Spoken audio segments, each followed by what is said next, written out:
Goeiemôre Project Home Growers, Stefan hier. Vandag staan ons by die samp. Ons is besig om 'n bietjie die dreineringspype te flush.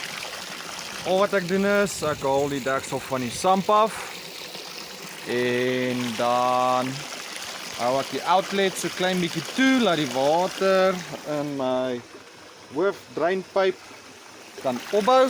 Dis nou maar net om enige solides uit die stelsel uit wat dalk mag afsak in die pype bietjie uit te kry.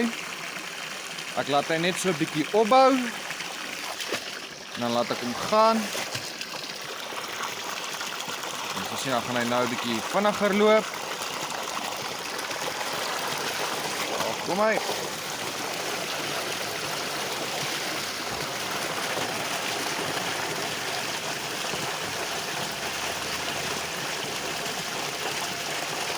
Nou,